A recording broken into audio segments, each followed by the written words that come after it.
दोस्तों, क्या आपने कभी सोचा है कि आप इस परिवार में क्यों जन्मे हैं? क्या आपका जन्म केवल संयोग है या इसके पीछे कोई गहरा रहस्य छिपा है? क्या आपके माता पिता, भाई बहन और आपके जीवन के हर रिश्ते केवल साधारण हैं या आपके आत्मा के अधूरे पाठ का हिस्सा हैं? आज मैं आपको एक ऐसी कहानी बताऊंगा जो जन्म और मृत्यु के सबसे बड़े रहस्य को उजागर करती है। यह कहानी आपके जीवन को बदल सकती है, आपके सोचने के तरीके को बदल सकती है और आपको समझा सकती है कि आपके जीवन की हर परिस्थिति, हर कठिनाई, हर खुशी सब आपके आत्मा की यात्रा का हिस्सा है। तो इस वीडियो को अंत तक देखिए, क्योंकि जो आप सीखेंगे वह आपकी आत्मा की समझ को गहरा कर देगा। जय श्री कृष्ण। प्रिय मित्र, वीडियो को शुरू करने से पहले आइए प्रार्थना करें। हे कृष्ण, जो भी भक्त आज ये अमृत वाणी को सुन रहा है, उनके जीवन में आपका कृपा सदा बनी रहे और उनके सभी कष्ट दूर हो। मित्रों, ये अद्भुत वाणी को सुनने से पहले अपने विचार और भक्ति को व्यक्त करते हुए नीचे कमेंट में जय श्री कृष्ण राधे राधे जरूर लिखें। आपकी ये भक्ति हमारी इस यात्रा को और भी पावन बनाएगी। यदि आप हमारे चैनल दिव्य शब्द पर नए हैं तो अभी सब्सक्राइब करें और घंटी के बटन को दबाएं ताकि आप हमारे हर नई भक्ति यात्रा का हिस्सा बन सके। तो चलिए बिना देरी किए ये दिव्य यात्रा की ओर बढ़ते हैं। क्या आपने कभी अकेले में बैठकर ये सोचा है कि इस दुनिया में इतने लोग हैं, फिर भी हमारा जन्म इसी परिवार में क्यों हुआ? यही माँ, यही पिता, यही भाई बहन क्यों? क्या यह सिर्फ एक संयोग है या इसके पीछे कोई ऐसा रहस्य है जिसे जान लेने के बाद मनुष्य जन्म और मृत्यु से डरना छोड़ देता है? आज श्री कृष्ण की प्रेरणा से हम उस सबसे बड़े रहस्य से पर्दा उठाने वाले हैं जिसे जानकर आत्मा कांप जाती है और जीवन का अर्थ बदल जाता है। यह प्रश्न जितना साधारण लगता है उतना है नहीं। मनुष्य अक्सर पूछता है कि मेरा जन्म क्यों हुआ, मैं कौन हूँ, मेरी मृत्यु के बाद क्या होगा। लेकिन वह यह प्रश्न शायद ही कभी पूछता है कि मेरा जन्म इसी परिवार में ही क्यों हुआ। यही प्रश्न जन्म और मृत्यु के पूरे चक्र की चाबी है। श्री कृष्ण कहते हैं कि आत्मा न कभी जन्म लेती है न कभी मरती है। जो जन्म लेता है वह शरीर है, जो मरता है वह शरीर है, लेकिन जो परिवार बदलता है वह आत्मा अपने कर्मों के साथ बदलती है। जब आत्मा एक शरीर छोड़ती है तो वह खाली हाथ नहीं जाती। वह अपने साथ लेकर जाती है अपने पिछले जन्मों के संस्कार, अधूरे कर्म, अधूरे रिश्ते और वे वचन जो कभी पूरे नहीं हुए। मृत्यु के समय मनुष्य सोचता है कि सब खत्म हो गया, लेकिन श्री कृष्ण कहते हैं यहीं से अगली कहानी की भूमिका शुरू होती है। जब आत्मा सूक्ष्म लोक में जाती है तो वहां कोई न्यायाधीश हाथ में दंड लेकर खड़ा नहीं होता। वहां आत्मा खुद अपना लेखा जोखा देखती है। वह देखती है कि किससे प्रेम किया, किसे पीड़ा दी, किसके साथ उसका रिश्ता अधूरा रह गया, और वहीं तय होता है अगला जन्म किस परिवार में होगा। जिस आत्मा ने किसी का आरण लिया होता है वह उसका आरण चुकाने के लिए कभी उसकी संतान बनकर जन्म लेती है तो कभी उसके माता पिता बनकर। कई बार मनुष्य कहता है मेरे माता पिता मुझे समझते नहीं, मेरे साथ अन्याय हुआ। लेकिन श्री कृष्ण कहते हैं संभव है किसी पिछले जन्म में तुमने उन्हें वही पीड़ा दी हो जो आज तुम्हें मिल रही है। इसलिए आत्मा उसी परिवार को चुनती है जहां उसके कर्मों का हिसाब पूरा हो सके। कुछ आत्माएं ऐसे परिवार में जन्म लेती हैं जहां बचपन से ही संघर्ष होता है। गरीबी, तिरस्कार, अभाव यह दंड नहीं है, यह प्रशिक्षण है। श्री कृष्ण कहते हैं जो आत्मा पिछले जन्म में अहंकार से भरी होती है उसे अगले जन्म में नम्रता सीखने के लिए कठिन परिवार मिलता है, और जो आत्मा प्रेम देना भूल जाती है उसे ऐसे माता पिता मिलते हैं जिनकी सेवा करते करते उसका हृदय पिघल जाए। कभी कभी बच्चे सोचते हैं मेरे माता पिता बोझ क्यों हैं, लेकिन आत्मा जानती है ये वही आत्माएं हैं जिनके साथ मेरा हिसाब बाकी था। कई बार पति पत्नी का रिश्ता अकारण कष्टदायक लगता है, बिना कारण झगड़े, दूरी, पीड़ा। श्री कृष्ण कहते हैं वह रिश्ता प्रेम से नहीं कर्म से जुड़ा होता है। आत्मा उन्हीं लोगों के पास लौटती है जिनसे वह भाग नहीं पाई थी। अब प्रश्न आता है, क्या हम इस चक्र को बदल सकते हैं? श्री कृष्ण मुस्कुराकर कहते हैं, हाँ, यही मनुष्य जन्म का उद्देश्य है। जिस दिन तुम यह समझ लेते हो कि यह परिवार संयोग नहीं, कर्म का परिणाम है, उसी दिन से मुक्ति की यात्रा शुरू हो जाती है। जब तुम अपने माता पिता को सिर्फ जन्म देने वाला नहीं, अपने कर्मों का दर्पण मान लेते हो, तब शिकायत खत्म हो जाती है। जब तुम अपने भाई बहनों को प्रतिद्वंद्वी नहीं, पूर्व जन्म के साथी मान लेते हो, तब ईर्ष्या मिट जाती है। और जब तुम अपने जीवन की हर पीड़ा को श्री कृष्ण की शिक्षा मान लेते हो, तब आत्मा हल्की हो जाती है। श्री कृष्ण कहते हैं, जो मनुष्य अपने वर्तमान रिश्तों को प्रेम से निभा लेता है, उसे अगले जन्म में वही रिश्ते दोहराने नहीं पड़ते। यही जन्म और मृत्यु का सबसे बड़ा रहस्य है।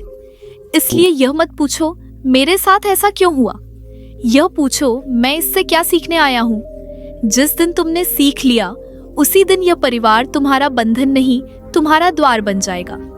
और जब आत्मा कर्मों से मुक्त हो जाती है, तब वह किसी परिवार में जन्म नहीं लेती, वह श्री कृष्ण की शरण में चली जाती है, जहाँ न जन्म है, न मृत्यु, न आरण, न पीड़ा, सिर्फ शांति है। और श्री कृष्ण कहते हैं, जो मनुष्य इस रहस्य को जीवन में समझ ले, वह जीते जी मुक्त हो जाता है।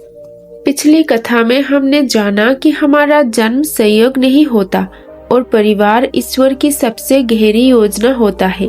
लेकिन आज जो सत्य खोलने वाला है वो और भी गहरा है।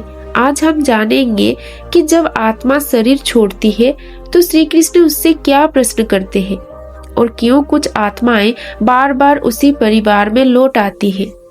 जब आत्मा शरीर छोड़ती है तो वह वैसी नहीं होती जैसी मनुष्य कल्पना करता है। न वह रोती है, न हंसती है, न डरती है।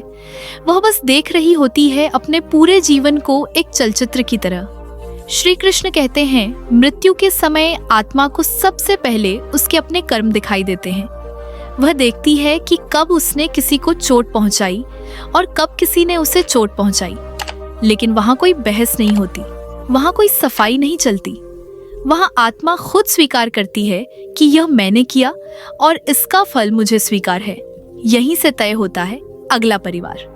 बहुत से लोग पूछते हैं, अगर सब कुछ पहले से तय है तो फिर प्रयास का क्या अर्थ? श्री कृष्ण कहते हैं, जो तय है वह परिणाम है, लेकिन परिणाम बदलने की शक्ति वर्तमान में है।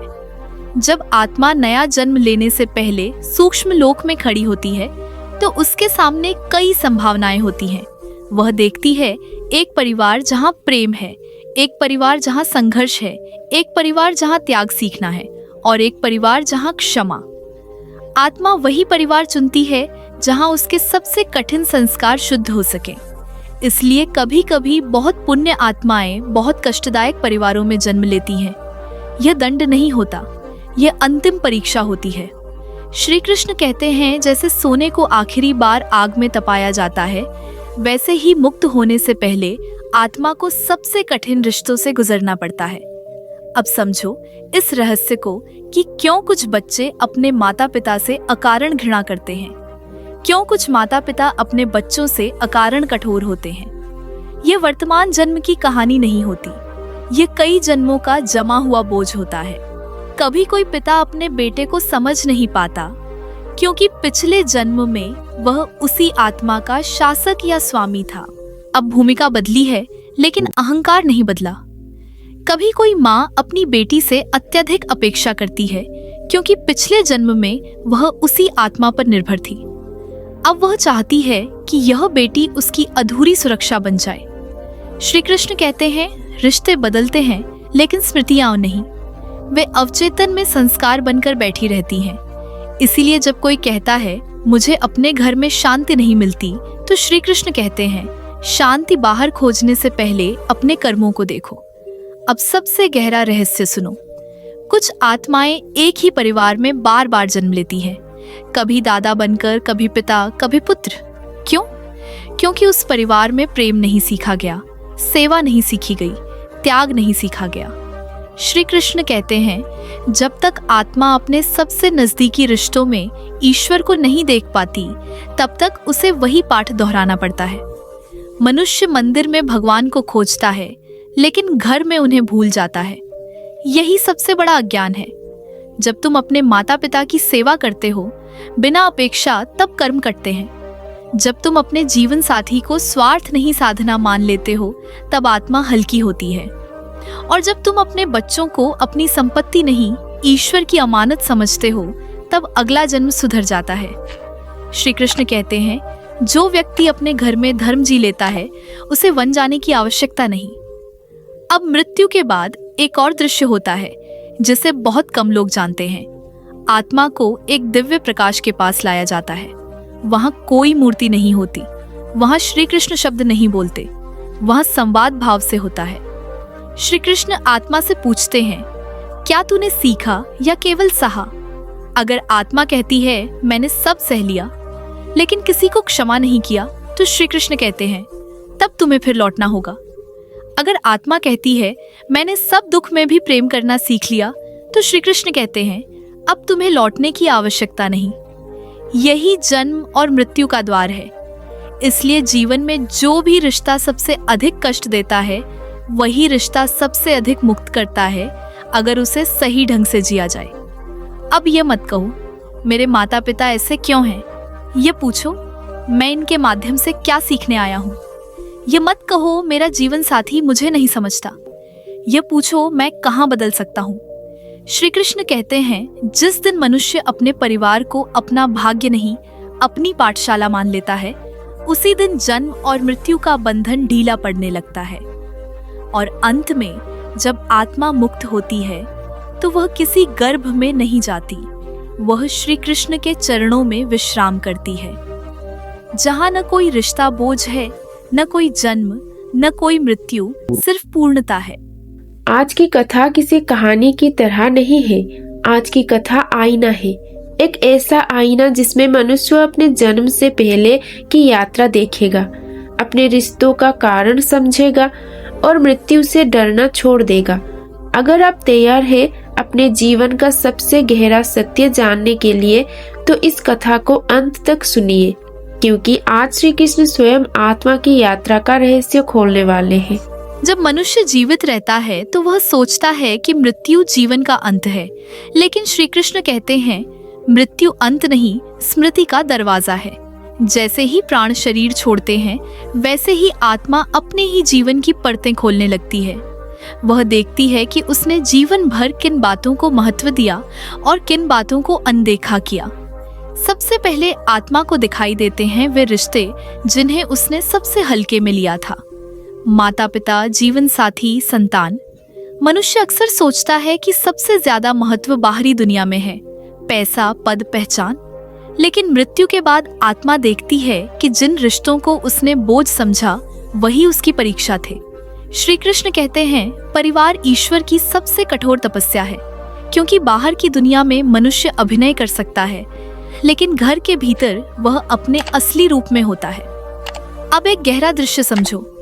जब आत्मा नया जन्म लेने वाली होती है, तो उसे केवल परिवार नहीं दिखाया जाता, उसे दिखाया जाता है उस परिवार के हर सदस्य के साथ होने वाले संभावित दृश्य। उसे दिखाया जाता है कि इस माँ के गर्भ में तुम्हें कितना प्रेम मिलेगा और कितना कष्ट, इस पिता से तुम्हें कितना संरक्षण मिलेगा और कितनी उपेक्षा। आत्मा सब देखती है और फिर भी उसी परिवार को चुनती है। क्यों? क्योंकि आत्मा जानती है कि बिना चोट के संस्कार नहीं बदलते।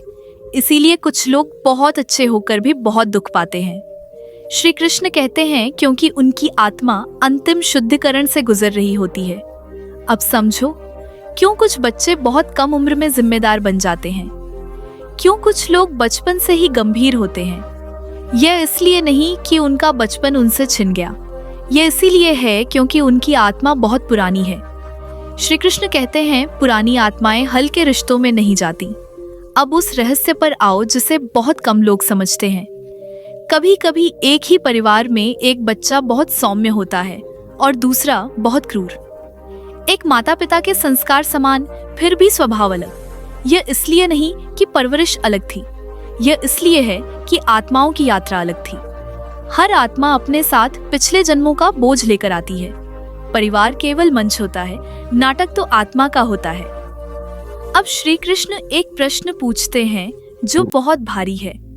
अगर तुम जान लो कि यह परिवार तुम्हारे कर्मों का परिणाम है, तो क्या तुम अब भी शिकायत करोगे?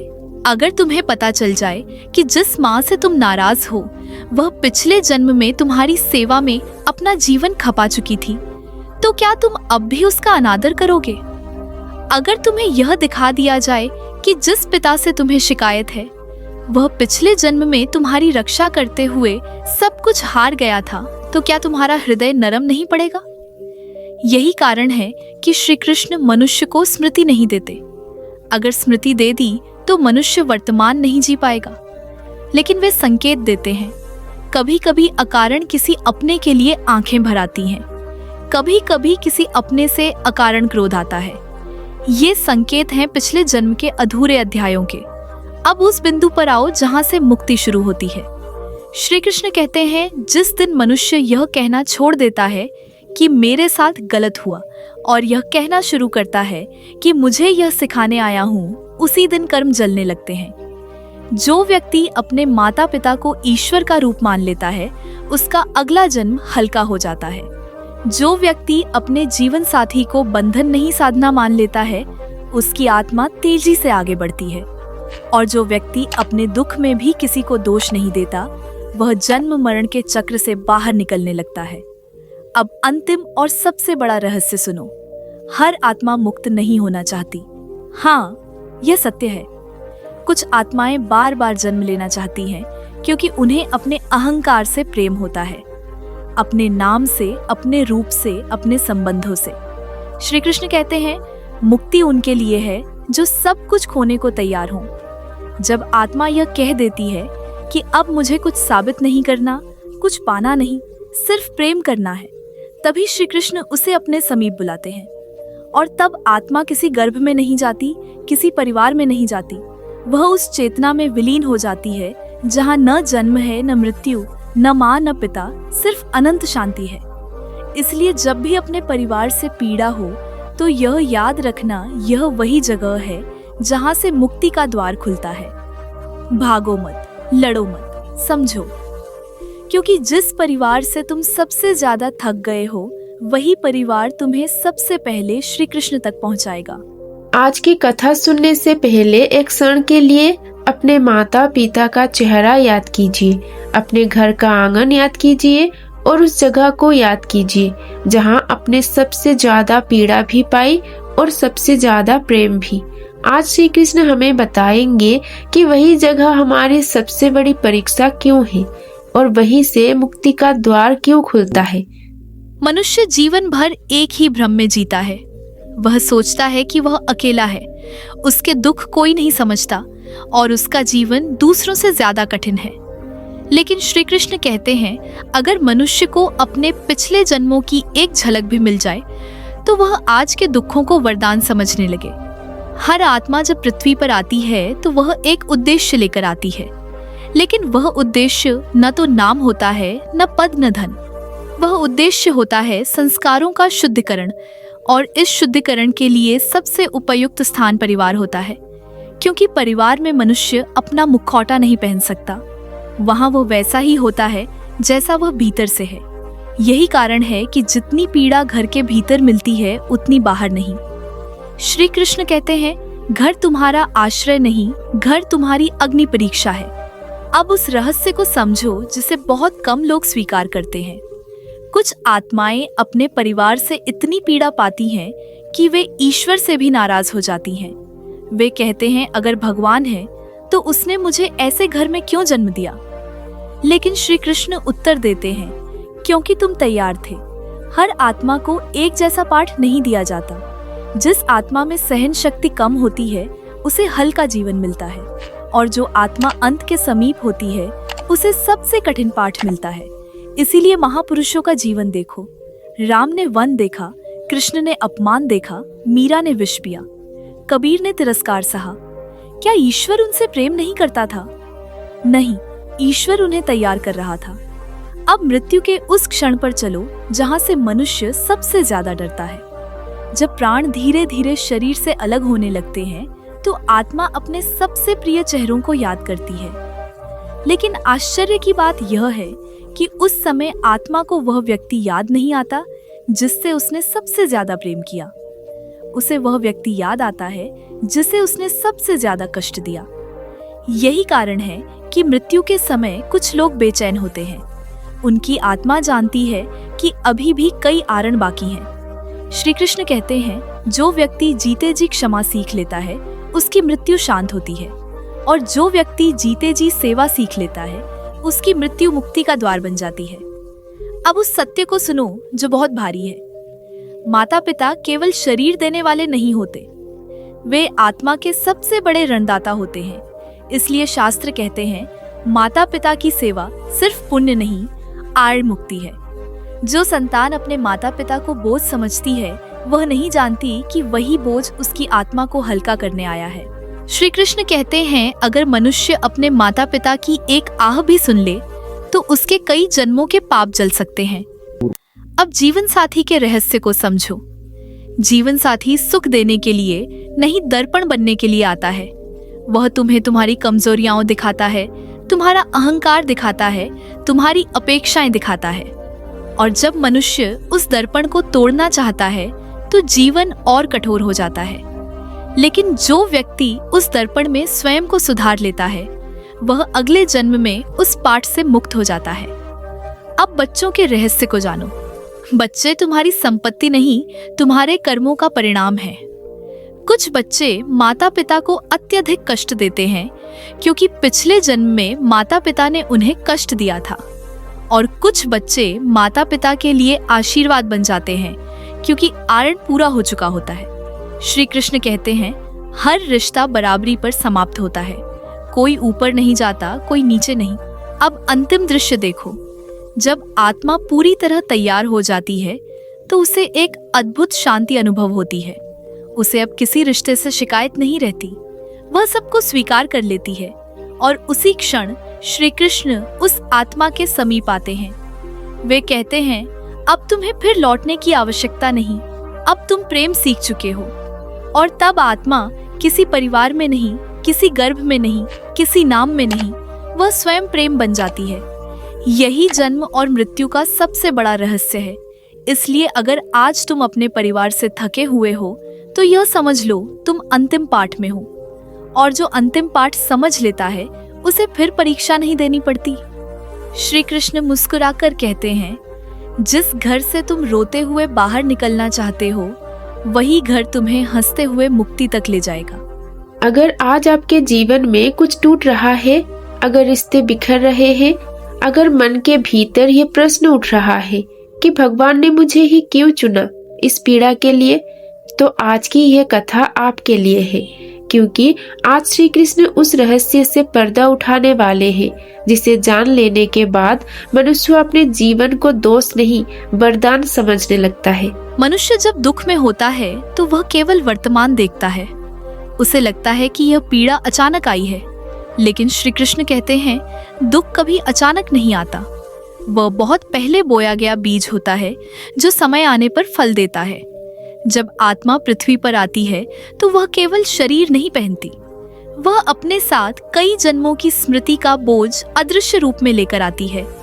इसीलिए कुछ लोग जन्म से ही उदास होते हैं, कुछ लोग जन्म से ही क्रोधित, और कुछ लोग जन्म से ही करुणामय। यह स्वभाव नहीं होता, यह आत्मा की कहानी होती है।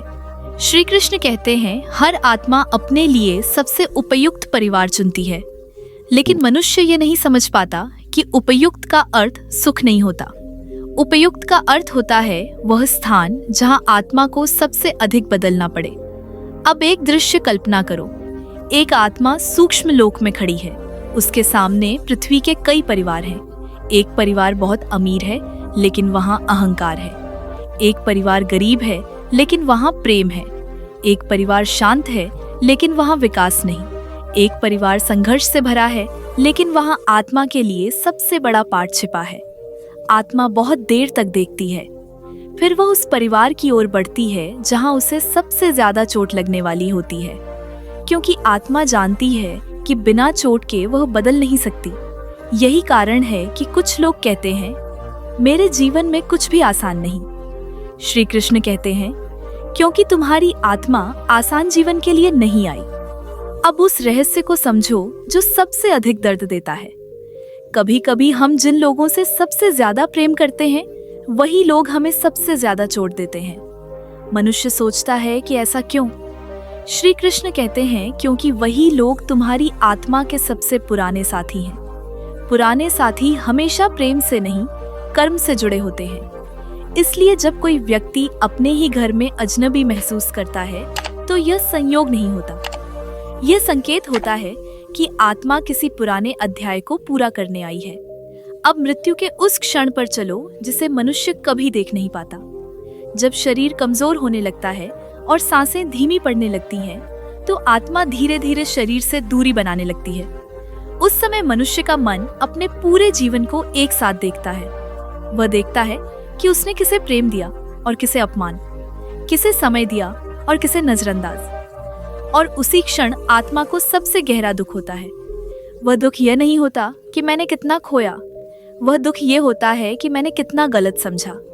श्री कृष्ण कहते हैं मृत्यु के समय मनुष्य को अपने शत्रु याद नहीं आते, उसे अपने ही लोग याद आते हैं। क्योंकि आत्मा जानती है कि असली परीक्षा बाहर नहीं थी, असली परीक्षा घर के भीतर थी। अब समझो क्यों कुछ लोग मृत्यु से पहले बहुत शांत हो जाते हैं, क्योंकि उनकी आत्मा अपने कर्मों से हल्की हो चुकी होती है। और क्यों कुछ लोग मृत्यु से पहले बहुत बेचैन होते हैं, क्योंकि उनकी आत्मा जानती है कि उसे फिर लौटना पड़ेगा। श्री कृष्ण कहते हैं जो व्यक्ति जीते जी अपने रिश्तों को समझ लेता है वह मरते समय नहीं डरता। अब उस सबसे बड़े रहस्य को सुनो जो मनुष्य को बदल सकता है। परिवार ईश्वर की सबसे बड़ी योजना है। तुम्हें जिन माता पिता ने जन्म दिया वे संयोग नहीं है, वे वही आत्माएं हैं जिनके साथ तुम्हारा सबसे पुराना संबंध है। तुम्हारा जीवन साथी संयोग नहीं है, वह वही आत्मा है जिसके साथ तुम्हारा सबसे गहरा कर्म बंधन है। तुम्हारे बच्चे संयोग नहीं है, वे वही आत्माएं हैं जिनसे तुम्हें कुछ सीखना है और कुछ सिखाना है। जब मनुष्य यह समझ लेता है तो उसके भीतर शिकायत मर जाती है, और जब शिकायत मर जाती है तो आत्मा जीवित हो जाती है। श्री कृष्ण कहते हैं जिस दिन मनुष्य अपने परिवार को दोष देना छोड़ देता है उस दिन से उसका भाग्य बदलने लगता है, क्योंकि भाग्य बाहर नहीं बदलता, भाग्य अंदर बदलता है। अब अंतिम दृश्य देखो। एक आत्मा श्री कृष्ण के सामने खड़ी है। श्री कृष्ण उससे पूछते हैं क्या तुमने अपने जीवन में प्रेम सीखा? आत्मा कहती है मैंने दुख सहा लेकिन प्रेम नहीं सीखा। श्री कृष्ण कहते हैं तो तुम्हें फिर लौटना होगा। फिर दूसरी आत्मा आती है। श्री कृष्ण पूछते हैं क्या तुमने अपने जीवन में क्षमा सीखी? आत्मा कहती है मैंने बदला लिया लेकिन क्षमा नहीं सीखी। श्री कृष्ण कहते हैं तो तुम्हें फिर लौटना होगा। फिर तीसरी आत्मा आती है। श्री कृष्ण पूछते हैं क्या तुमने अपने जीवन में अपने परिवार को ईश्वर का रूप समझा? आत्मा कहती है हाँ, मैंने अपने दुख में भी अपने लोगों से प्रेम किया। श्री कृष्ण मुस्कुराते हैं। वे कहते हैं अब तुम्हें लौटने की आवश्यकता नहीं, और उसी क्षण आत्मा जन्म और मृत्यु के चक्र से मुक्त हो जाती है। यही कारण है कि कुछ लोग बहुत दुख सहकर भी बहुत शांत होते हैं, क्योंकि उनकी आत्मा घर लौटने वाली होती है।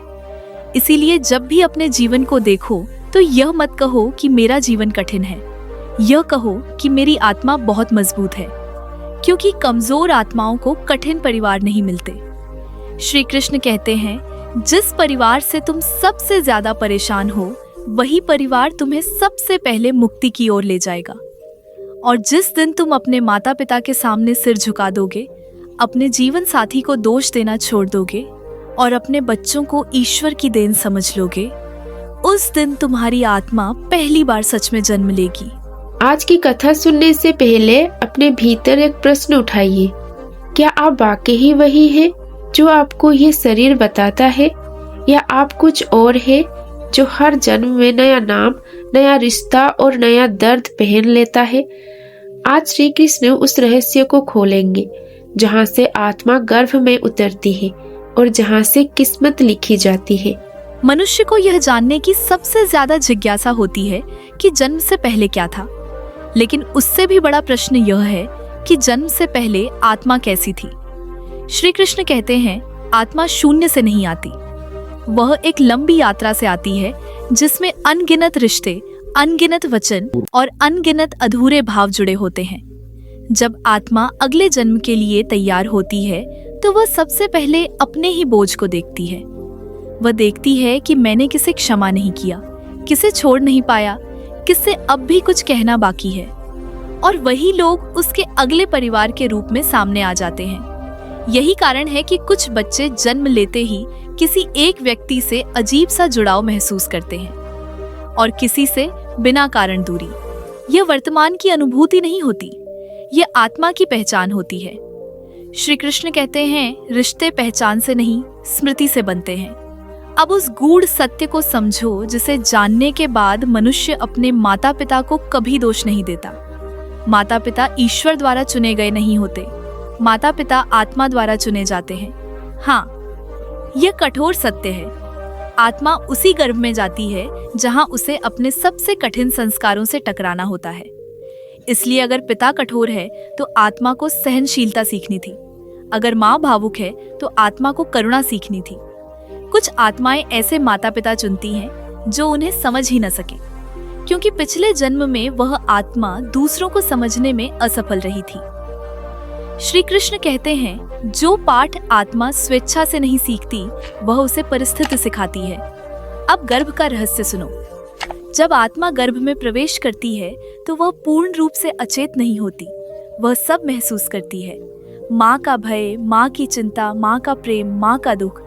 इसीलिए शास्त्र कहते हैं, गर्भ संस्कार केवल परंपरा नहीं, आत्मा का पुनर्निर्माण है। श्री कृष्ण कहते हैं, जो आत्मा गर्भ में भय पीती है वह जीवन में अस्थिर हो जाती है, और जो आत्मा गर्भ में प्रेम पीती है वह जीवन में धैर्य सीख लेती है। अब समझो, क्यों कुछ लोग बिना किसी कारण हमेशा डरते रहते हैं और क्यों कुछ लोग सब कुछ खोकर भी शांत रहते हैं। यह वर्तमान का परिणाम नहीं, गर्भ का प्रभाव होता है। लेकिन सबसे गहरा सत्य अभी बाकी है। आत्मा गर्भ में रहते हुए भी यह जानती है कि उसे क्या भूलना है। हाँ, आत्मा जानबूझकर अपनी स्मृति छोड़ती है, क्योंकि अगर उसे सब याद रह जाए तो वह खेल ही नहीं पाएगी। श्री कृष्ण कहते हैं, जीवन एक परीक्षा नहीं, एक अभिनय है, और अभिनय भूलने से ही सच्चा लगता है। इसीलिए आत्मा जन्म लेते ही रोती है। वह रोती है क्योंकि उसने सब कुछ भुला दिया होता है। अब जीवन शुरू होता है, और जीवन शुरू होते ही आत्मा अपने सबसे पुराने रिश्तों से टकराती है।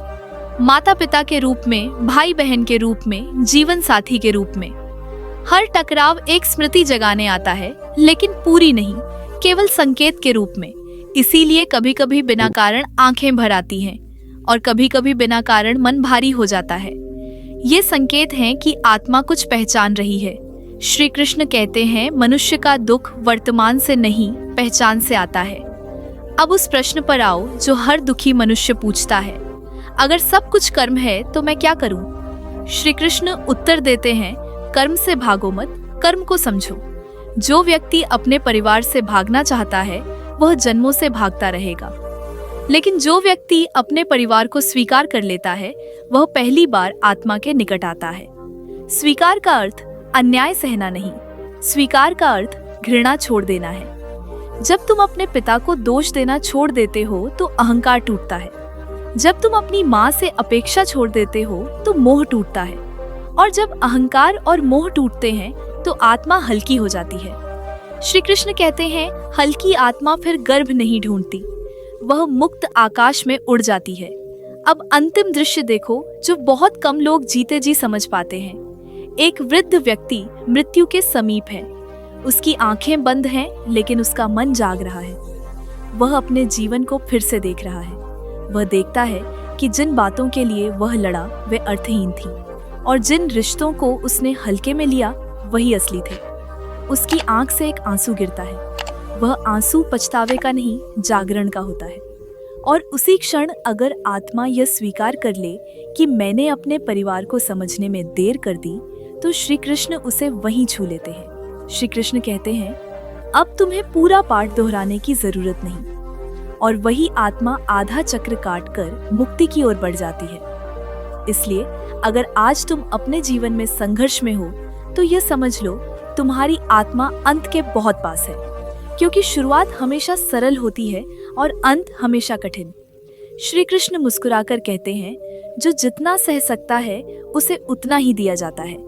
कमजोर आत्माओं को कठिन परिवार नहीं मिलते, और जो यह समझ ले कि मेरा परिवार मेरी सजा नहीं, मेरी साधना है, वह मनुष्य नहीं रहता, वह यात्री बन जाता है जो घर लौटने वाला है। अब तक हमने जाना कि परिवार संयोग नहीं होता और जन्म किसी भूल का परिणाम नहीं, लेकिन आज की कथा सबसे गहरी है। आज हम उस अंतिम जन्म की बात करेंगे जिसके बाद आत्मा फिर किसी गर्व की ओर नहीं देखती। अगर ये सत्य समझ में आ गया तो जीवन कभी बोझ नहीं लगेगा। श्री कृष्ण कहते हैं, हर आत्मा एक सी नहीं होती। कुछ आत्माएं अभी यात्रा की शुरुआत में होती हैं और कुछ आत्माएं अंतिम मोड़ पर। अंतिम मोड़ की पहचान यह है कि उस आत्मा का जीवन बहुत साधारण दिखता है, लेकिन भीतर बहुत गहरी उथल पुथल होती है। वह आत्मा भीड़ में रहकर भी अकेलापन महसूस करती है। उसे संसार की बातें उतनी आकर्षित नहीं करती जितना मौन। यही वे आत्माएं होती हैं जो अंतिम जन्म की ओर बढ़ रही होती हैं। श्री कृष्ण कहते हैं, अंतिम जन्म सुखी नहीं होता लेकिन सच्चा होता है। अब उस रहस्य को समझो जिसे बहुत लोग गलत समझते हैं। लोग सोचते हैं अंतिम जन्म में सब कुछ अच्छा हो जाता है।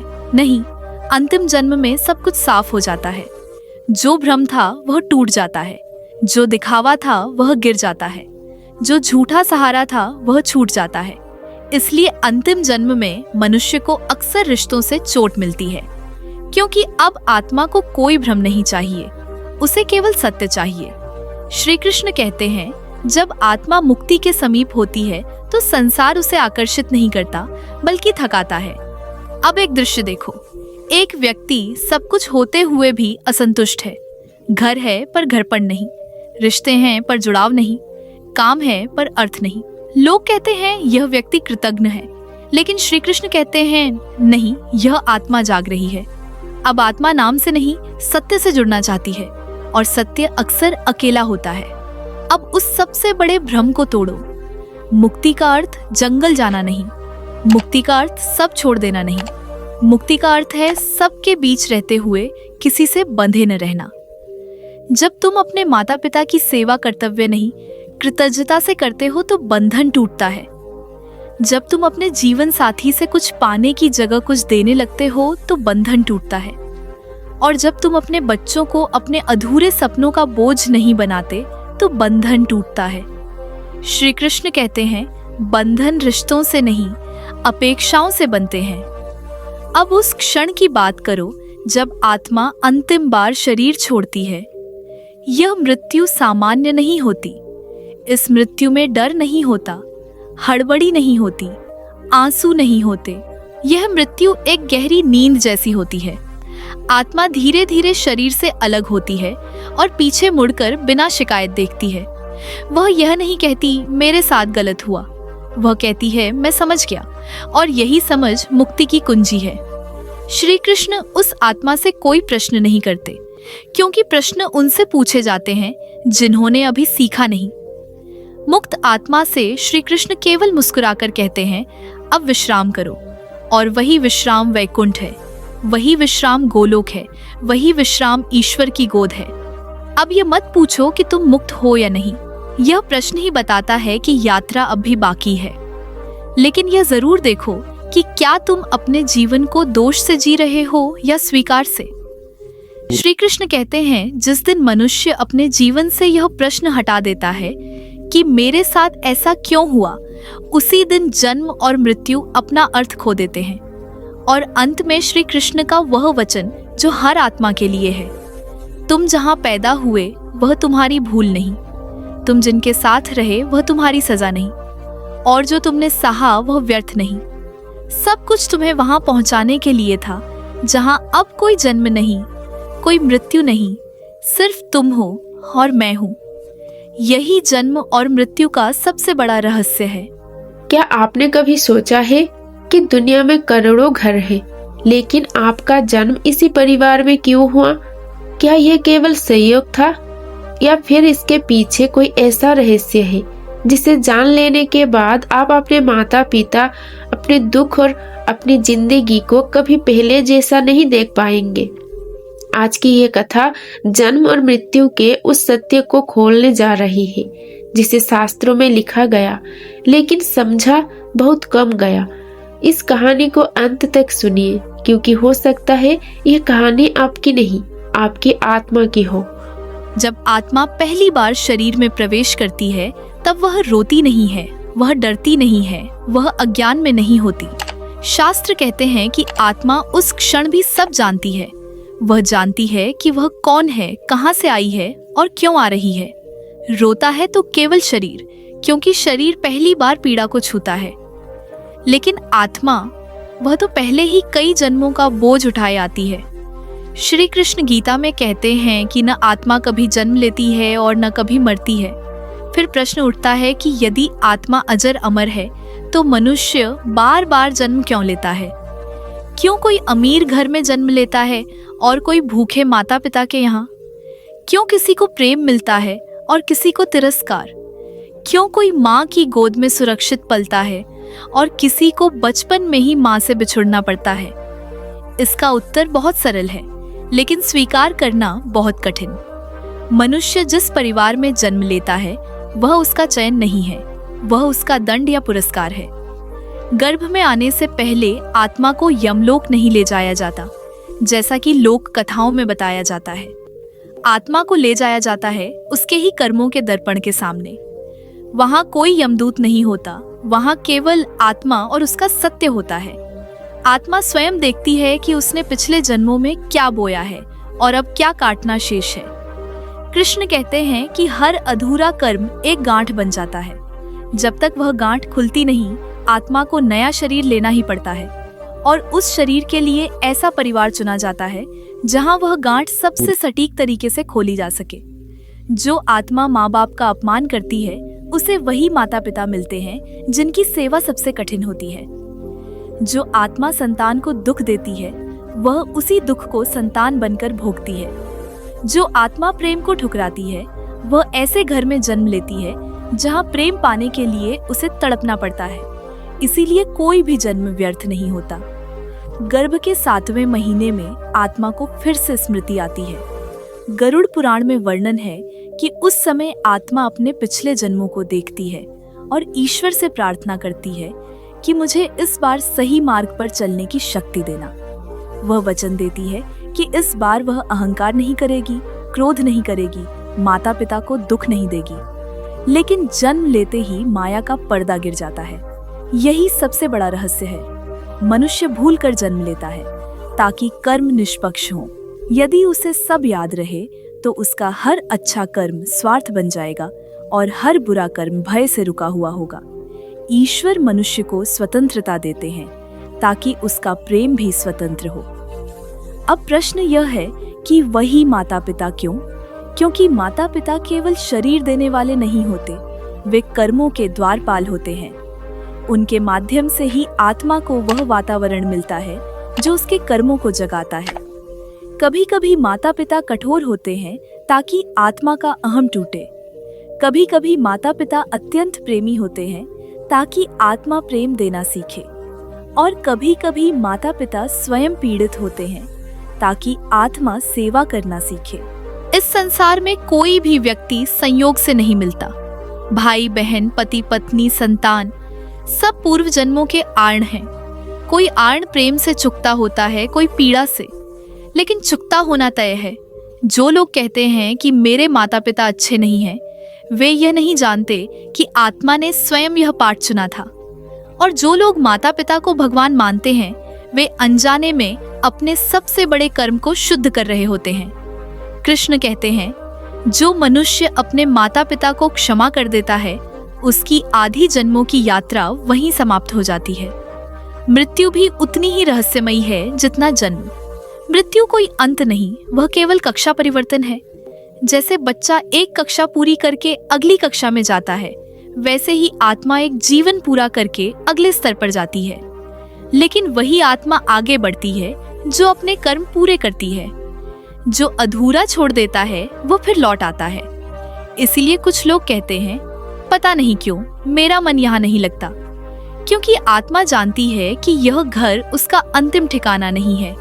और कुछ लोग कहते हैं मैं इस परिवार के लिए ही बना हूँ, क्योंकि उनका आयन यहीं समाप्त होना है। यह कहानी केवल दर्शन नहीं है, यह जीवन का सच है। और यही कारण है कि कृष्ण बार बार कहते हैं कर्म करो, शिकायत मत करो। जब आत्मा गर्भ में प्रवेश करती है तो वह केवल मांस के पिंड में कैद नहीं होती, वह समय में भी बंध जाती है। 9 महीने का वह काल केवल शरीर निर्माण का नहीं होता, वह आत्मा की अंतिम तैयारी का समय होता है। गरुड़ पुराण कहता है कि गर्भ में आत्मा उल्टी लटकी होती है, अंधकार में, संकुचित अवस्था में। वहां न दिन होता है न रात, केवल स्मृतियां होती हैं।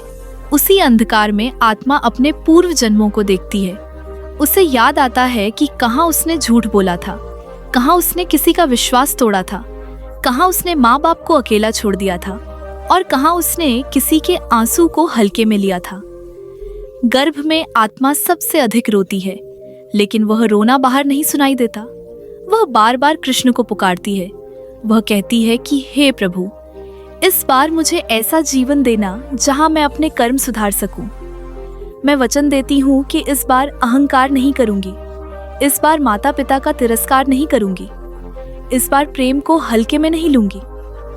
कृष्ण उस समय मौन रहते हैं, क्योंकि वचन देना आसान है, निभाना कठिन। जन्म लेते ही जैसे ही श्वास फेफड़ों में जाती है, वैसे ही माया का पर्दा गिर जाता है। स्मृतियां धुंधली हो जाती हैं।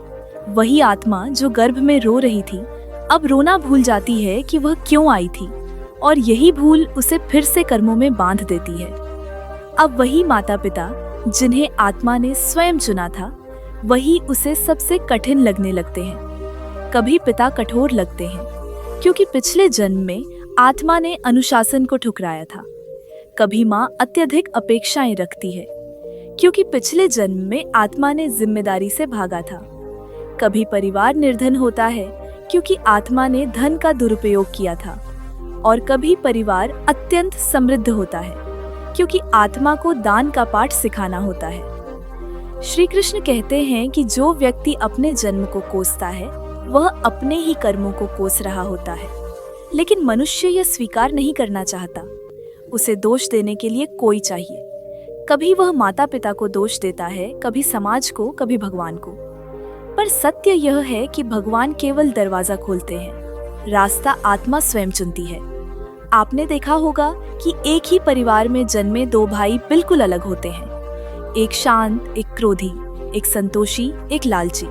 ऐसा इसलिए नहीं कि माता पिता अलग थे, बल्कि इसलिए क्योंकि आत्माएं अलग थीं। शरीर एक जैसे हो सकते हैं, लेकिन कर्मों की थैलियां अलग होती हैं। मृत्यु का समय भी आत्मा स्वयं तय नहीं करती, वह उसके कर्म तय करते हैं। जो आत्मा अपना पाठ समय से पहले पूरा कर लेती है, उसे जल्दी बुला लिया जाता है, और जो आत्मा बार बार अवसर गंवाती है, उसे लंबा जीवन दिया जाता है ताकि वह समझ सके। अचानक मृत्यु सबसे अधिक डरावनी नहीं होती, बल्कि सबसे अधिक सटीक होती है। वहां आत्मा का वही कर्म पूरा हो जाता है जिसके लिए वह आई थी। इसलिए कभी कभी अच्छे लोग जल्दी चले जाते हैं और लोग कहते हैं भगवान अन्याय करता है, लेकिन वास्तव में भगवान ने उस आत्मा को मुक्त कर दिया होता है। सबसे कठिन जीवन उन्हें मिलता है जिन्हें अब भी बहुत सीखना बाकी होता है। माता पिता और संतान का रिश्ता सबसे गहरा कर्म बंधन होता है। यह रिश्ता प्रेम से शुरू होकर त्याग पर समाप्त होता है। जो संतान माता पिता की सेवा करता है, वह केवल इस जन्म को नहीं सुधारता, वह आने वाले जन्मों की पीढ़ियां सुधार देता है। कृष्ण कहते हैं कि माता पिता की सेवा करने वाला व्यक्ति पृथ्वी पर रहते हुए भी वैकुंठ का अनुभव करता है। लेकिन कलयुग में सबसे बड़ा दुख यही है कि संतान माता पिता को बोझ समझने लगी है, और यही वह कर्म है जो आत्मा को सबसे नीचे गिराता है। जो अपने जन्म देने वालों को भूल जाता है, प्रकृति उसे भी भुला देती है। मृत्यु के बाद आत्मा फिर उसी परिवार के दृश्य देखती है। वह देखती है कि उसके जाने के बाद किसने उसे याद किया, किसने उसके लिए प्रार्थना की, और किसने उसे केवल एक फोटो बनाकर दीवार पर टांग दिया। जो आत्मा प्रेम छोड़कर जाती है, वह ऊपर उठती है। जो आत्मा शिकायत छोड़कर जाती है वह मुक्त होती है, और जो आत्मा अहंकार छोड़कर जाती है वही कृष्ण के निकट जाती है। अब हम उस रहस्य के और करीब जा रहे हैं जिसे जान लेने के बाद आपकी सोच पूरी तरह बदल जाएगी। जन्म और मृत्यु केवल एक शारीरिक प्रक्रिया नहीं है, यह आत्मा का खेल है, कर्मों का खेल है। आज हम जानेंगे कि क्यों कुछ लोग जन्म से ही आध्यात्मिक होते हैं, क्यों कुछ बच्चे माता पिता के लिए चुनौती बनते हैं और क्यों कुछ आत्माएं मोक्ष के निकट होती हैं। ये कहानी केवल सुनने के लिए नहीं, इसे महसूस करने के लिए है। जब आत्मा शरीर में प्रवेश करती है तो उसका खेल शुरू होता है। गर्भ से जन्म तक का समय केवल शारीरिक निर्माण नहीं है, यह समय आत्मा की परीक्षा और उसके भावों की जांच है। गर्भ में प्रवेश करने वाली आत्मा अपने पिछले जन्मों के अनुभवों का पूरा संग्रह साथ लाती है। उसे याद रहता है कि उसने किसके साथ प्रेम किया, किसके प्रति क्रोध रखा, किसकी सेवा की और किसका अपमान किया। हर अनुभव उसकी नई यात्रा के लिए दिशा निर्धारित करता है। श्री कृष्ण कहते हैं कि जन्म केवल एक अवसर है, एक व्यवस्था नहीं। आत्मा वह विकल्प स्वयं चुनती है जिसे वह पूरा करना चाहती है, लेकिन विकल्प का परिणाम हमेशा स्पष्ट नहीं होता। जन्म लेते ही माया का पर्दा गिर जाता है और वही आत्मा भूल जाती है कि उसने क्या वचन दिए थे, किन पाठों को पूरा करना था। माता पिता, परिवार और परिस्थितियां इसी भूल का हिस्सा हैं। कोई बच्चा शारीरिक रूप से कमजोर होता है, कोई अत्यधिक संवेदनशील, कोई अत्यंत बुद्धिमान। यह सब केवल इसलिए कि आत्मा के कर्मों की जरूरत उसी रूप में पूरी हो सके। जो आत्मा अपने पूर्व जन्मों में अहंकार से ग्रस्त रही, वह कठोर पिता के घर में जन्म लेती है।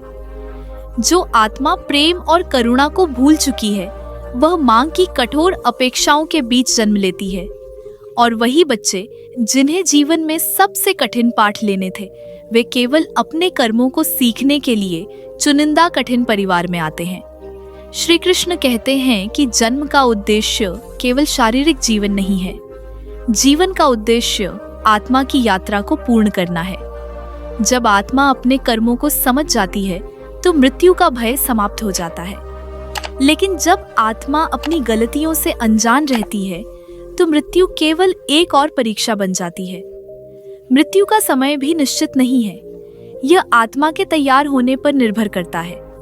कुछ लोग जल्दी चले जाते हैं, उनके पाठ पूरे हो जाते हैं, और कुछ लोग लंबे जीवन के लिए बंधे रहते हैं ताकि उनकी अधूरी सीख पूरी हो सके। इसीलिए कभी कभी अच्छे लोग जल्दी चले जाते हैं और लोग कहते हैं भगवान अन्याय करता है, लेकिन वास्तव में यह न्याय की सबसे निष्पक्ष प्रक्रिया है। अंतिम जन्म का अर्थ सबसे गहरा है। वह जीवन दिखता तो साधारण है, लेकिन उसकी गहराई अद्वितीय होती है। आत्मा इस जन्म में अनुभव करती है कि संसार की वस्तुएं, मोह और रिश्ते केवल अस्थायी हैं। वही व्यक्ति अंतिम जन्म में अपने कर्मों को समझता है और वह सीख लेता है कि प्रेम, त्याग और स्वीकार ही असली धन है। माता पिता के प्रति सेवा केवल कर्तव्य नहीं है, यह आत्मा की परीक्षा है। जो संतान अपने माता पिता के लिए सेवा और सम्मान छोड़ती है, वह अपने कर्मों को अधूरा छोड़ देती है, और जो सेवा करती है वह अपने जन्मों के चक्र को सरल कर देती है। कृष्ण कहते हैं कि जो आत्मा अपने जीवन में प्रेम, करुणा और क्षमा का मार्ग अपनाती है, वह जन्म मरण के चक्र से बाहर निकल सकती है। लेकिन जो व्यक्ति शिकायत, अहंकार और नफरत के साथ रहता है, उसे कई जन्मों तक उसी पाठ को दोहराना पड़ता है। गर्भ में आत्मा के अनुभव और जन्म के समय की वास्तविकता यह है कि हर व्यक्ति केवल अपने कर्मों का फल भोगता है। माता पिता केवल माध्यम है। जीवन की कठिनाइयां केवल संकेत हैं कि आत्मा ने कहाँ गलत रास्ता अपनाया। और मृत्यु केवल वह क्षण है जब आत्मा अपने पाठ को देखकर निर्णय लेती है कि अब और इंतजार नहीं करना। अंत में श्री कृष्ण कहते हैं कि जन्म और मृत्यु का रहस्य केवल यही है कि आत्मा अपने कर्मों के अनुसार आती है, अपने कर्मों के अनुसार जाती है, और प्रत्येक जन्म केवल उसकी सीखने की यात्रा है। यह ज्ञान पाकर मनुष्य अपने जीवन को कभी बोझ नहीं मानता, बल्कि हर घटना को एक अवसर समझता है। गर्भ में आत्मा एक गहरी नींद जैसी अवस्था में होती है। वह सब देखती है, लेकिन उसे कोई महसूस नहीं होता। वह अपने पिछले जन्मों की स्मृतियों से गुजरती है। उसे याद आता है कि उसने कहाँ प्रेम किया, कहाँ नफरत फैलाई, किसके साथ विश्वासघात किया और किसके लिए उसने सेवा की। यह सब स्मृतियां गर्भ के अंधकार में आत्मा को तैयार करती हैं। श्री कृष्ण कहते हैं कि आत्मा गर्भ में रहकर भी स्वतंत्र होती है। उसे यह पता होता है कि वह आने वाले जीवन में क्या सीखना चाहती है, किन रिश्तों के माध्यम से, किन परिस्थितियों से। वह माता पिता को अपने पाठ के लिए चुनती है। कभी कभी माता पिता कठोर होते हैं ताकि आत्मा का अहंकार टूटे, कभी वे अत्यंत प्रेमी होते हैं ताकि आत्मा प्रेम देना सीख सके। जन्म लेते ही माया का पर्दा गिर जाता है। आत्मा भूल जाती है कि उसने क्या वचन दिए थे, किन पाठों को पूरा करना था।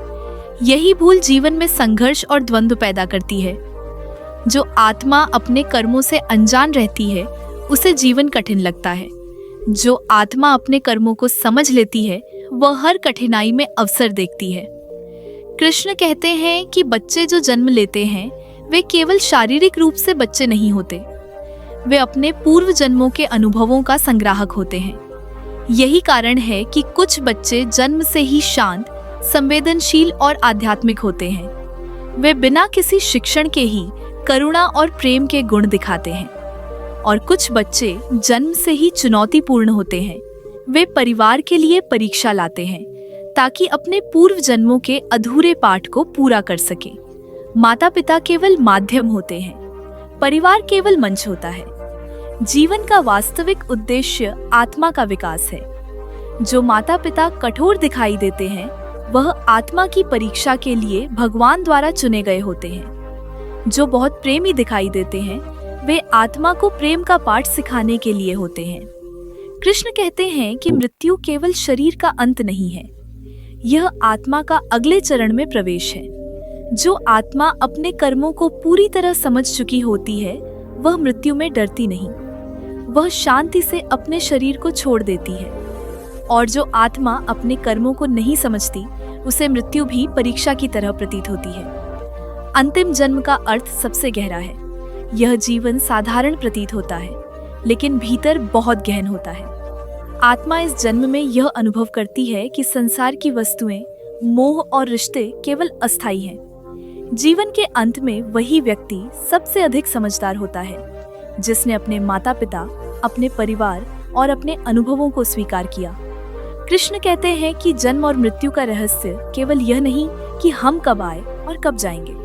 इसका रहस्य यह है कि हम क्यों आए और हमारे साथ कौन कौन था। आत्मा का हर जन्म, हर परिवार, हर परिस्थिति केवल उसके अपने अधूरे कर्मों को पूरा करने के लिए होता है।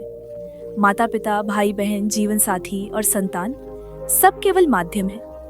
जो आत्मा अपने जीवन में प्रेम, करुणा और क्षमा का मार्ग अपनाती है, वही जन्म मरण के चक्र से मुक्त हो सकती है। जो शिकायत, अहंकार और नफरत के साथ रहता है, उसे कई जन्मों तक वही पाठ सीखना पड़ता है। गर्भ में आत्मा का अनुभव यह भी है कि भगवान उसे देख रहे हैं। हर पल, हर गति, हर सोच भगवान के दृष्टिपट में होती है। यही कारण है कि कुछ बच्चे जन्म से ही आध्यात्मिक होते हैं। वे बिना किसी सीख के ही सत्य और प्रेम की ओर आकर्षित होते हैं। मृत्यु के समय जब आत्मा शरीर छोड़ती है, तो वह अपने पूरे जीवन को देखती है। उसे समझ में आता है कि जीवन में कौन सा कर्म सही था, कौन सा अधूरा रह गया, और वही क्षण मुक्ति का क्षण होता है। आत्मा अब न तो किसी परिवार की ओर देखती है, न किसी अपेक्षा की ओर। केवल भगवान और उसका स्वयं का सत्य सामने होता है। श्री कृष्ण कहते हैं कि यही जन्म और मृत्यु का सबसे बड़ा रहस्य है। हम जिस परिवार में जन्म लेते हैं, वह हमारी पसंद या संयोग नहीं, वह केवल आत्मा की यात्रा का हिस्सा है। माता पिता, भाई बहन और जीवन साथी केवल वही माध्यम है जो आत्मा को उसके पाठ के पास लाते हैं। जो व्यक्ति इस सत्य को समझ लेता है, उसे जीवन कभी बोझ नहीं लगता। वह हर कठिनाई को अवसर समझता है। वह हर संबंध को प्रेम का माध्यम समझता है, और वह जान जाता है कि मृत्यु केवल एक नए अध्याय की शुरुआत है, न कि अंत।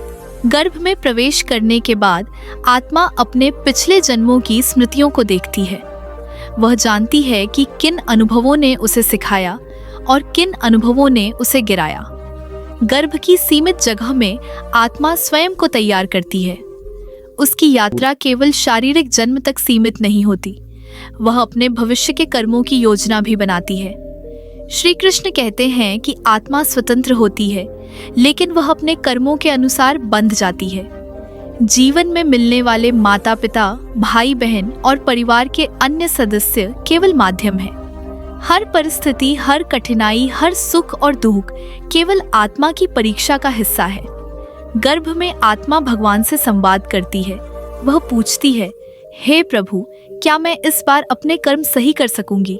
क्या मुझे मार्ग दिखाओगे? भगवान मौन रहते हैं, क्योंकि मार्ग दिखाना नहीं, अनुभव करना जरूरी होता है। अनुभव ही सच्चा शिक्षक है। जन्म लेते ही माया का पर्दा गिर जाता है। आत्मा भूल जाती है कि उसने भगवान से क्या वचन लिए थे। यही भूल जीवन में द्वंद्व और संघर्ष का कारण बनती है। जो आत्मा अपने कर्मों को समझ लेती है, वह हर परिस्थिति में अवसर देखती है। जो आत्मा अनजान रहती है, उसे जीवन कठिन लगता है। कुछ बच्चे जन्म से ही आध्यात्मिक होते हैं। उन्हें केवल जन्म की शुरुआत से ही प्रेम, करुणा और सत्य दिखाई देते हैं। उनके भीतर एक शांति होती है जो किसी शिक्षण से नहीं आती। दूसरी ओर कुछ बच्चे जन्म से ही चुनौतीपूर्ण होते हैं। वे परिवार के लिए परीक्षा लाते हैं। उनका उद्देश्य केवल कठिनाइयां पैदा करना नहीं होता, बल्कि पूर्व जन्मों के अधूरे पाठ को पूरा करना होता है। माता पिता केवल माध्यम है। कोई माता पिता कठोर दिखाई देते हैं, कोई अत्यंत प्रेमी। यह सब आत्मा की आवश्यकता के अनुसार होता है। जो आत्मा सेवा, प्रेम और करुणा सीख चुकी होती है, उसे माता पिता का कष्ट नहीं दिखता। जो आत्मा अहंकार और शिकायत में फंसी होती है, वही कष्ट उसे अत्यधिक भारी लगता है। श्री कृष्ण कहते हैं कि मृत्यु केवल शरीर का अंत नहीं है, यह आत्मा का अगले चरण में प्रवेश है। जो आत्मा अपने कर्मों को पूरी तरह समझ चुकी होती है, वह मृत्यु में डरती नहीं। वह शांति से अपने शरीर को छोड़ देती है। और जो आत्मा अपने कर्मों को नहीं समझती, उसे मृत्यु परीक्षा की तरह प्रतीत होती है। अंतिम जन्म का अर्थ सबसे गहरा है। यह जीवन साधारण प्रतीत होता है, लेकिन उसकी गहराई अद्वितीय होती है। आत्मा इस जन्म में यह अनुभव करती है कि संसार की वस्तुएं, मोह और रिश्ते केवल अस्थायी हैं। जीवन के अंत में वही व्यक्ति सबसे अधिक समझदार होता है, जिसने अपने माता पिता, परिवार और अपने अनुभवों को स्वीकार किया। माता पिता के प्रति सेवा केवल कर्तव्य नहीं है, यह आत्मा की परीक्षा है। जो संतान अपने माता पिता के लिए सेवा और सम्मान छोड़ती है, वह अपने कर्मों को अधूरा छोड़ देती है। और जो सेवा करती है, वह अपने जन्मों के चक्र को सरल कर देती है। गर्भ में आत्मा का अनुभव यह भी है कि भगवान उसे देख रहे हैं। हर पल, हर गति, हर सोच भगवान के दृष्टिपट में होती है। यही कारण है कि कुछ बच्चे जन्म से ही आध्यात्मिक होते हैं। वे बिना किसी सीख के ही सत्य और प्रेम की ओर आकर्षित होते हैं। मृत्यु के समय जब आत्मा शरीर छोड़ती है, वह अपने पूरे जीवन को देखती है। उसे समझ में आता है कि जीवन में कौन सा कर्म सही था, कौन सा अधूरा रह गया, और वही क्षण मुक्ति का क्षण होता है। आत्मा अब न तो किसी परिवार की ओर देखती है, न किसी अपेक्षा की ओर। केवल भगवान और उसका स्वयं का सत्य सामने होता है। श्री कृष्ण कहते हैं कि यही जन्म और मृत्यु का सबसे बड़ा रहस्य है। हम जिस परिवार में जन्म लेते हैं, वह हमारी पसंद या संयोग नहीं, वह केवल आत्मा की यात्रा का हिस्सा है। माता पिता, भाई बहन और जीवन साथी केवल वही माध्यम है जो आत्मा को उसके पाठ के पास लाते हैं। जो व्यक्ति इस सत्य को समझ लेता है, उसे जीवन कभी बोझ नहीं लगता। वह हर कठिनाई को अवसर समझता है। वह हर संबंध को प्रेम का माध्यम समझता है। और वह जान जाता है कि मृत्यु केवल एक नए अध्याय की शुरुआत है, न कि अंत। गर्भ में आत्मा एक अद्भुत अवस्था में होती है। वह अंधकार में उल्टी लटकी होती है, लेकिन उसके भीतर प्रकाश होता है। वह सब देखती है, पर महसूस नहीं करती। उसके मन में सवाल होते हैं, मैं क्यों आ रही हूँ? मेरा परिवार कौन होगा? क्या इस बार मैं अपने कर्म सुधार पाऊंगी? गर्भ में यही प्रश्न उसे भीतर से मजबूत बनाते हैं। श्री कृष्ण कहते हैं कि आत्मा स्वयं ही अपने जीवन के पाठ का चुनाव करती है। माता पिता, परिवार, परिस्थितियां ये केवल माध्यम है। कभी कभी माता पिता कठोर होते हैं ताकि आत्मा का अहंकार टूटे। कभी अत्यंत प्रेमी होते हैं ताकि आत्मा प्रेम और करुणा को अनुभव कर सके। गर्भ में आत्मा भगवान से पूछती है कि इस बार मैं कैसे सही रास्ता पकड़ूं। भगवान मौन रहते हैं क्योंकि अनुभव ही आत्मा का शिक्षक है। जन्म लेते ही माया का पर्दा गिर जाता है। आत्मा भूल जाती है कि उसने कौन से वचन लिए थे, कौन से पाठ पूरे करने थे। यही भूल जीवन में संघर्ष और द्वंद्व का कारण बनती है। जो आत्मा अपने कर्मों को समझ लेती है वह हर परिस्थिति में अवसर देखती है। जो आत्मा अनजान रहती है उसे जीवन कठिन लगता है। कुछ बच्चे जन्म से ही आध्यात्मिक होते हैं। उनके भीतर एक शांति और प्रेम होता है जो किसी शिक्षण से नहीं आती। वे बिना सीखे प्रेम और करुणा को समझ लेते हैं। दूसरी ओर कुछ बच्चे जन्म से ही चुनौतीपूर्ण होते हैं। वे परिवार के लिए परीक्षा लाते हैं। उनका उद्देश्य केवल कठिनाइयां पैदा करना नहीं, बल्कि उनके पूर्व जन्मों के अधूरे पाठ को पूरा करना होता है। माता पिता केवल माध्यम है। किसी माता पिता का कठोर होना आत्मा के लिए परीक्षा है। किसी माता पिता का अत्यधिक प्रेम देना भी एक पाठ है। जो आत्मा सेवा, प्रेम और करुणा सीख चुकी होती है उसे माता पिता का कष्ट नहीं दिखता। जो अहंकार और शिकायत में फंसी होती है वही कष्ट उसे भारी लगता है। कृष्ण कहते हैं कि मृत्यु केवल शरीर का अंत नहीं है, यह आत्मा का अगले चरण में प्रवेश है। जो आत्मा अपने कर्मों को पूरी तरह समझ चुकी होती है वह मृत्यु में डरती नहीं, वह शांति से अपने शरीर को छोड़ देती है। और जो आत्मा अपने कर्मों को नहीं समझती उसे मृत्यु परीक्षा की तरह प्रतीत होती है। अंतिम जन्म का अर्थ सबसे गहरा है। यह जीवन साधारण प्रतीत होता है, लेकिन उसकी गहराई अद्वितीय होती है। आत्मा इस जन्म में यह अनुभव करती है कि संसार की वस्तुएं, मोह और रिश्ते केवल अस्थायी हैं। जीवन के अंत में वही व्यक्ति सबसे अधिक समझदार होता है जिसने अपने माता पिता, परिवार और अपने अनुभवों को स्वीकार किया। माता पिता के प्रति सेवा केवल कर्तव्य नहीं है, यह आत्मा की परीक्षा है। जो संतान अपने माता पिता के लिए सेवा और सम्मान छोड़ती है वह अपने कर्मों को अधूरा छोड़ देती है, और जो सेवा करती है वह अपने जन्मों के चक्र को सरल कर देती है। गर्भ में आत्मा यह भी देखती है कि भगवान उसे हर पल देख रहे हैं। हर सोच, हर भावना, हर क्रिया सब भगवान की दृष्टि में होती है। यही कारण है कि कुछ बच्चे जन्म से ही आध्यात्मिक होते हैं। वे बिना किसी सीख के ही सत्य और प्रेम की ओर आकर्षित होते हैं। मृत्यु के समय जब आत्मा शरीर छोड़ती है तो वह अपने पूरे जीवन को देखती है। उसे समझ में आता है कि जीवन में कौन सा कर्म सही था, कौन सा अधूरा रह गया, और वही क्षण मुक्ति का क्षण होता है। आत्मा अब न तो किसी परिवार की ओर देखती है, न किसी अपेक्षा की ओर। केवल भगवान और उसका स्वयं का सत्य सामने होता है। श्री कृष्ण कहते हैं कि यही जन्म और मृत्यु का सबसे बड़ा रहस्य है। हम जिस परिवार में जन्म लेते हैं वह हमारी पसंद या संयोग नहीं, वह केवल आत्मा की यात्रा का हिस्सा है। माता पिता, भाई बहन और जीवन साथी केवल वही माध्यम है जो आत्मा को उसके पाठ के पास लाते हैं। जो व्यक्ति इस सत्य को समझ लेता है उसे जीवन कभी बोझ नहीं लगता। वह हर कठिनाई को अवसर समझता है, वह हर संबंध को प्रेम का माध्यम समझता है, और वह जान जाता है कि मृत्यु केवल एक नए अध्याय की शुरुआत है, न कि अंत। गर्भ में आत्मा अपनी सीमित स्थिति में भगवान से सवाल करती है। वह पूछती है कि इस बार उसका जीवन कैसा होगा, कौन उसके माता पिता होंगे, कौन उसके साथी होंगे, और वह अपने अधूरे कर्मों को पूरा कैसे कर पाएगी। भगवान उसे उत्तर नहीं देते, क्योंकि उत्तर केवल अनुभव से आता है। अनुभव ही आत्मा का सबसे बड़ा शिक्षक है। श्री कृष्ण कहते हैं कि आत्मा जन्म से पहले स्वयं ही चुनती है कि उसे कौन कौन से पाठ सीखने हैं। माता पिता, भाई बहन और परिवार केवल माध्यम है। कुछ माता पिता कठोर होते हैं ताकि अहंकार टूटे, और कुछ अत्यंत प्रेमी होते हैं ताकि आत्मा प्रेम और करुणा का पाठ सीख सके। जन्म के समय माया का पर्दा गिर जाता है। आत्मा भूल जाती है कि उसने भगवान से क्या वचन लिए थे। यही भूल जीवन में संघर्ष, दुख और द्वंद्व का कारण बनती है।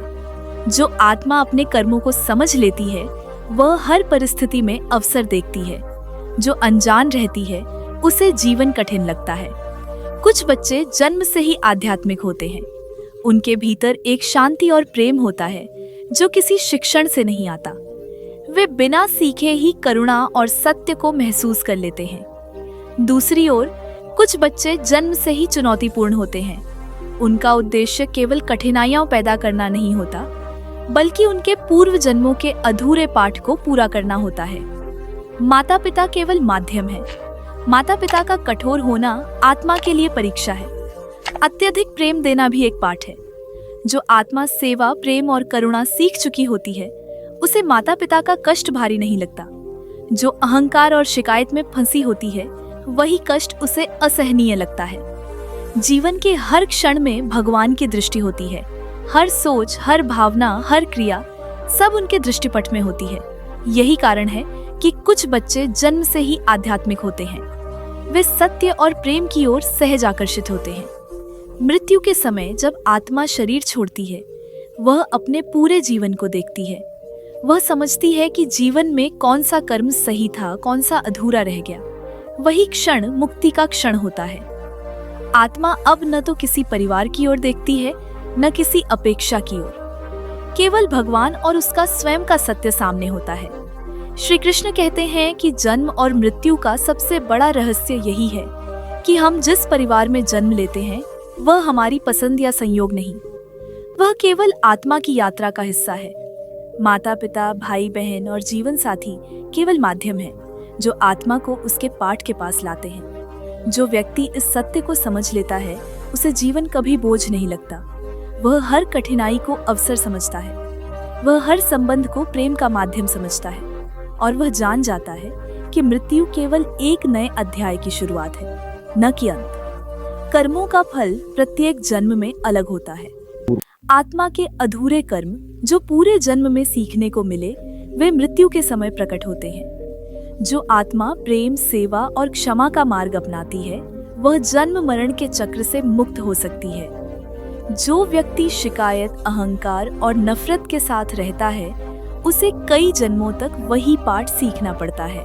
गर्भ में आत्मा का भगवान से संवाद यह सिखाता है कि जीवन के निर्णय, परिवार के चुनाव और परिस्थितियां केवल निर्देश हैं। अनुभव के बिना कोई आत्मा ज्ञान नहीं पा सकती। यही कारण है कि जन्म और मृत्यु केवल शारीरिक प्रक्रियाएं नहीं हैं। यह आत्मा की यात्रा है, उसके कर्मों की परीक्षा है और उसकी मुक्ति का मार्ग है। अंतिम सत्य यह है कि कोई जन्म अनजाने में नहीं होता, कोई मृत्यु अप्रत्याशित नहीं होती। हर व्यक्ति वही जीवन पाता है जो उसकी आत्मा के लिए आवश्यक होता है। माता पिता और परिवार केवल मार्गदर्शक हैं, भगवान केवल अवसर देते हैं और आत्मा ही स्वयं अपने पाठ को पूरा करती है। जो लोग ये समझ लेते हैं उनका जीवन बदल जाता है। वे जीवन में कठिनाइयों को स्वीकार करते हैं। वे संबंधों में प्रेम और करुणा ढूंढते हैं। वे मृत्यु से भयभीत नहीं होते। उन्हें समझ में आता है कि यह सब केवल आत्मा की यात्रा है और यही वह गहन रहस्य है जो जन्म और मृत्यु के पीछे छिपा है। श्री कृष्ण कहते हैं कि जब यह सत्य आत्मा के भीतर उतर जाता है तो वह हर जन्म से मुक्त हो जाती है। वह प्रेम, सेवा और क्षमा का मार्ग अपनाती है। यही मोक्ष है। यही जन्म और मृत्यु का सबसे बड़ा रहस्य है। आज हम उस रहस्य के और करीब जा रहे हैं जिसे जान लेना हर व्यक्ति के लिए आवश्यक है। आपका जन्म केवल एक संयोग नहीं है, यह आपके आत्मा की यात्रा का हिस्सा है। हम जानेंगे कि क्यों कुछ आत्माएं जन्म से ही आध्यात्मिक होती हैं, क्यों कुछ कठिन परिस्थितियों में जन्म लेती है और कैसे मृत्यु के समय आत्मा अपने कर्मों और जीवन के पाठ को समझती है। इस कथा को अंत तक सुनिए क्योंकि ये केवल कहानी नहीं, ये आपके जीवन और आत्मा का मार्गदर्शन है। जन्म केवल शारीरिक घटना नहीं है, यह आत्मा की यात्रा है, उसके अनुभवों का परिणाम है और उसके अधूरे कर्मों का फल है। गर्भ में प्रवेश करने वाली आत्मा अपने पिछले जन्मों की स्मृतियां साथ लाती है। उसे याद रहता है कि उसने किसके साथ प्रेम किया, किसके प्रति द्वेष रखा, किसकी सेवा की और किसका अपमान किया। हर अनुभव उसके आने वाले जीवन के पाठ की दिशा निर्धारित करता है। गर्भ में आत्मा एक अजीब और गहन स्थिति में होती है। उसका शरीर आकार लेने से पहले ही उसका मन सोचता है। वह सवाल करती है कि इस बार उसके माता पिता कौन होंगे, कौन उसके साथ रहेगा, वह किन परिस्थितियों से गुजरेगी और वह अपने अधूरे कर्मों को पूरा कर पाएगी या नहीं। भगवान उसे मार्गदर्शन नहीं दिखाते, क्योंकि केवल अनुभव ही आत्मा का सच्चा शिक्षक है। श्री कृष्ण कहते हैं कि आत्मा जन्म से पहले स्वयं ही चुनती है कि उसे कौन कौन से पाठ सीखने हैं। माता पिता, परिवार, परिस्थितियां केवल माध्यम है। कुछ माता पिता कठोर होते हैं ताकि आत्मा का अहंकार टूटे। कुछ अत्यंत प्रेमी होते हैं ताकि आत्मा प्रेम और करुणा का पाठ सीख सके। जन्म के समय माया का पर्दा गिर जाता है और आत्मा भूल जाती है कि उसने भगवान से क्या वचन लिए थे। यही भूल जीवन में संघर्ष और द्वंद्व पैदा करती है। जन्म के समय बच्चे अपने पूर्व जन्मों के अनुभवों का संग्रह लेकर आते हैं। कुछ बच्चे जन्म से ही शांत, संवेदनशील और आध्यात्मिक होते हैं। उनका प्रेम और करुणा का प्रवाह सहज होता है। उन्हें कोई सिखाता नहीं, फिर भी वे सही और गलत में अंतर जान जाते हैं। दूसरी ओर कुछ बच्चे जन्म से ही चुनौतीपूर्ण होते हैं। उनका उद्देश्य केवल परिवार के लिए कठिनाइयां उत्पन्न करना नहीं होता, बल्कि यह उनके अधूरे कर्मों को पूरा करने का माध्यम होता है। माता पिता केवल माध्यम होते हैं। माता पिता का कठोर होना आत्मा के लिए परीक्षा है। अत्यधिक प्रेम देना भी पाठ है। जो आत्मा सेवा, प्रेम और करुणा सीख चुकी होती है, उसे माता पिता का कष्ट भारी नहीं लगता। जो अहंकार और शिकायत में फंसी होती है, वही कष्ट उसे असहनीय लगता है। जीवन के हर क्षण में भगवान की दृष्टि होती है। हर सोच, हर भावना, हर क्रिया सब उनके दृष्टिपट में होती है। यही कारण है कि कुछ बच्चे जन्म से ही आध्यात्मिक होते हैं। जीवन के प्रत्येक क्षण में आत्मा को अपने पूर्व कर्मों के अनुसार पाठ मिलता है। सुख और दुख केवल संकेत हैं कि आत्मा कहाँ सफल हुई और कहाँ असफल। जो व्यक्ति अपने कर्मों से सीखता है, वह कठिनाइयों को अवसर समझता है। जो अनजान रहता है, वही जीवन को बोझ मानता है। माता पिता के प्रति सेवा केवल कर्तव्य नहीं है, यह आत्मा की परीक्षा है। जो संतान अपने माता पिता के लिए सेवा और सम्मान छोड़ देती है, वह अपने कर्मों को अधूरा छोड़ देती है। जो सेवा करती है, वह अपने जन्मों के चक्र को सरल कर देती है। मृत्यु केवल शरीर का अंत नहीं है, यह आत्मा का अगले चरण में प्रवेश है। जो आत्मा अपने कर्मों को पूरी तरह समझ चुकी होती है, वह मृत्यु में डरती नहीं। वह शांति से अपने शरीर को छोड़ देती है। और जो आत्मा अपने कर्मों को नहीं समझती, उसे मृत्यु परीक्षा की तरह प्रतीत होती है। अंतिम जन्म का अर्थ सबसे गहरा है। यह जीवन साधारण प्रतीत होता है, लेकिन उसकी गहराई अद्वितीय होती है। आत्मा इस जन्म में यह अनुभव करती है कि संसार की वस्तुएं, मोह और रिश्ते केवल अस्थायी हैं। जीवन के अंत में वही व्यक्ति सबसे अधिक समझदार होता है, जिसने अपने माता पिता, परिवार और अनुभवों को स्वीकार किया। गर्भ में आत्मा यह भी देखती है कि भगवान उसे हर पल देख रहे हैं। हर सोच, हर भावना, हर क्रिया सब भगवान की दृष्टि में होती है। यही कारण है कि कुछ बच्चे जन्म से ही आध्यात्मिक होते हैं। वे बिना किसी सीख के ही सत्य और प्रेम की ओर आकर्षित होते हैं। मृत्यु के समय जब आत्मा शरीर छोड़ती है, वह अपने पूरे जीवन को देखती है। उसे समझ में आता है कि जीवन में कौन सा कर्म सही था, कौन सा अधूरा रह गया। वही क्षण मुक्ति का क्षण होता है। आत्मा अब न तो किसी परिवार की ओर देखती है, न किसी अपेक्षा की ओर। केवल भगवान और उसका स्वयं का सत्य सामने होता है। श्री कृष्ण कहते हैं कि जन्म और मृत्यु का सबसे बड़ा रहस्य यही है कि हम जिस परिवार में जन्म लेते हैं, वह हमारी पसंद या संयोग नहीं, वह केवल आत्मा की यात्रा का हिस्सा है। माता पिता, भाई बहन और जीवन साथी केवल माध्यम है, जो आत्मा को उसके पाठ के पास लाते हैं। जो व्यक्ति इस सत्य को समझ लेता है, उसे जीवन कभी बोझ नहीं लगता। वह हर कठिनाई को अवसर समझता है। वह हर संबंध को प्रेम का माध्यम समझता है और वह जान जाता है कि मृत्यु केवल एक नए अध्याय की शुरुआत है, न कि अंत। कर्मों का फल प्रत्येक जन्म में अलग होता है। आत्मा के अधूरे कर्म जो पूरे जन्म में सीखने को मिले, वे मृत्यु के समय प्रकट होते हैं।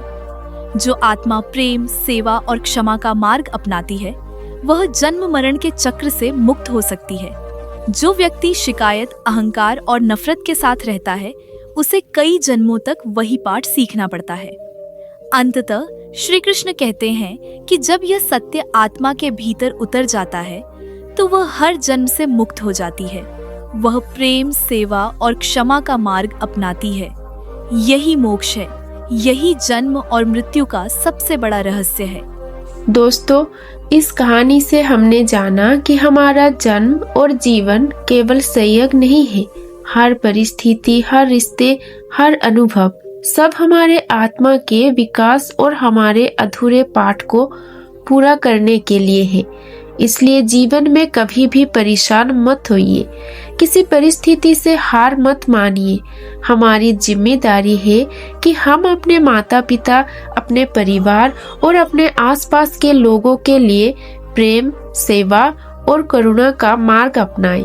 यही रास्ता है जो आपके जीवन को सफल, संतुष्ट और सुखी बना सकता है। याद रखिए, हर कठिनाई, हर चुनौती, हर दुख हमें मजबूत बनाती है और हमारे आत्मा को सशक्त करती है। अगर आप इस कहानी से कुछ सीख पाए तो वीडियो को लाइक करें, इसे अपने दोस्तों और परिवार के साथ शेयर करें ताकि और लोग भी ये ज्ञान पा सके। और हमारे चैनल को सब्सक्राइब करें ताकि हम आपके लिए ऐसे ही और प्रेरक और ज्ञानवर्धक कहानियाँ लाते रहें। आपके एक छोटे से कदम से आपके और दूसरों के जीवन में बदलाव आ सकता है। धन्यवाद।